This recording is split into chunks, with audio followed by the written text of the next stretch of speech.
There are some games that the scoreline don't do justice to, because you see this United vs PSG game, it's exactly one of them. But I know you might not be happy that United did not win this game, but there's something you need to understand, that like it's like you have not really thought of it. Is that this is the same PSG that have been terrorizing English teams for the past 3 years now. This same PSG, now United settled down, collected a point from them, not only collecting a point, dominated them for the whole of 90 minutes. Now, here is four things you can't ignore after this draw.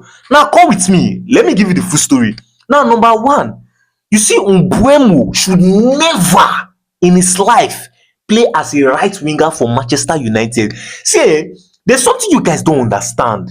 Is that when Mbeumo was at Brentford, he was in the final stage of transitioning from a winger to a goal scorer. Like, in fact, he has transitioned. That is why you saw he was able to score 20 goals that season, because he had transitioned fully from a winger. Because we saw that Mbeumo in his career played as a right wing back, played as a winger, played as a right 10. But now this guy has now transitioned to becoming a goal scorer, and now we bought him, and now you are more like taking him back to being a winger. No, that is totally wrong. That is where we are getting it wrong.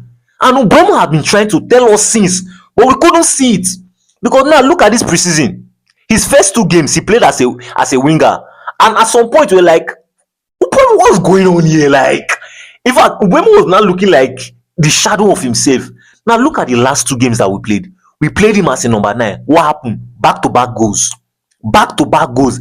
See, this guy should not go there. Instead, Amad Diallo should be the starting right winger for Manchester United. He should be the starting right winger. Because when you look at Amad Diallo, Baba, the way this guy dribbles, the way this guy presses, like his life depends on it. Even look at the goal Mbeumo scored now. It was the press that was pressing the PSG player, that he won the ball from the PSG player, carried the ball, drove the ball forward, and passed it to Mbeumo. And Mbeumo did what he does best, which is to slot it into the net. Right? In fact, to me, I feel Bryan Mbeumo should be the starting striker, while Sesko should be his backup. Now, number two, you see, Manchester United are going to create cinema with Tielemans next season. Now, let me explain it to you. Now, you see Victor Lindelof, he was in an interview and he spoke about the signing of Tielemans to Manchester United. Now, when he heard it at first, he was like, Tielemans, you are going to Manchester? He quickly picked phone, called Tielemans. Tielemans, Abu, what's up now? I heard that you are going to United. Is it true? Please tell me it's a lie. Tielemans say, Baba, I'm going. I'm going. Like, you are going. Now, let me tell you a short story. See, Tielemans, let me not lie for you. When I first came to Aston Villa, I felt that I'm going to miss Bruno Fernandes. In fact, not I felt, I was already missing Bruno Fernandes. Like, that chemistry, the baller, I was missing Bruno Fernandes. But immediately I started playing with you, I stopped missing Bruno Fernandes. Because you see, the both of you, the both of you are the kind of players that pick a pass whereby no one can even see that pass. You guys are visionaries, right? So I was not missing Bruno Fernandes because I already had you. Now just imagine now, two of you are now going to play in the same team together. Oh my God, that who is the person that is committing these atrocities? Two of you in the same team, that it is going to be a crazy one. And now, immediately Tielemans got to Manchester United, when he finally met Bruno Fernandes, he called Victor Lindelof, like, Lindelof, I just met your guy, and trust me, I understand what you are trying to say.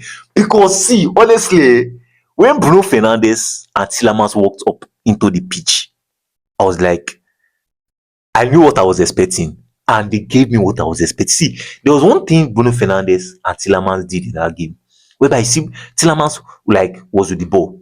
He first do like this, like fence to this side, like if you want to go like this, the PSG player went like this to him, then he now turn with the ball. He just, there's way he just did the pass to Bruno Fernandes, just did like this. I was like, hey! Just give it to Bruno Fernandes. But Bruno Fernandes was unable to score the goal. I was like, see, the cinema next season, it won't be a joke.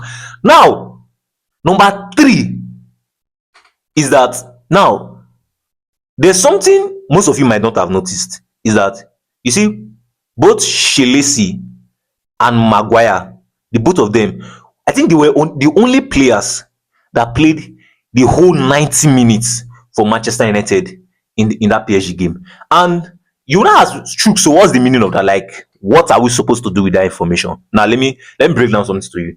Now, if you recall, like if you consistently watch my videos, or you can just go and check it back, you see I made a video about Shelesi and Pelestri, and I was like, okay, you know what? We need to send Shelesi on loan, right? And the main reason why I made that statement, I'm not see, I understand other people's point of view on this, but the main reason I made that statement is that if you know you are not going to give this guy game time, allow him go. Instead of him to waste his career like the way Pelistri did, allow him go. Allow him to go to a club to go and gather confidence. And I stated it clearly. Because of confidence, let him not lose his confidence. And him playing a whole 90 minutes shows one thing. And what does that shows? It shows that Michael Carrick trusts Shelesi. That is the only thing I can get from this. It shows that Michael Carrick trusts Shelesi, because first of all, he started Shelesi as a number 10.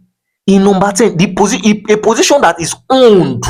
Bruno Fernandes birthright. He started him as a number 10. Now, when he was bringing out Bruno Fernandes, instead of him to take him out, yeah, you have tried, you have played, take him out, which is a normal thing that anybody will do, any sane manager would do. Take him out, Bruno Fernandes coming. Instead, what did he do? He said, Shelesi, stay in the game. He pushed Shelesi to the right, sorry, to the left, and left Bruno Fernandes playing, push Shelesi to the left hand side. And Shelesi was even still interchanging. Right now, that shows one thing, that Michael Carrick trusts this boy. Right? And when the manager trusts you, it means that the manager would be giving you game time. The manager wants you to be in his team. The manager will always use you. That is when a manager trusts you and the manager wants you. Right now, with this, it has kind of changed my perspective of things. Number 4, and which is the last one, is that you see Michael Carrick, he has mastered the act of, shebi you want the ball, or yeah, take the ball. But you see that ball that I'm allowing you to take, you will never do anything with it. And do you know the main reason why? It's because there's a way Michael Carrick has set up his team. His team is so compact. So even if they mistakenly give you the ball, you will most likely not do anything with it. Because that was the main reason why you saw Manchester United dominated PSG from the beginning of the game to the ending of the game.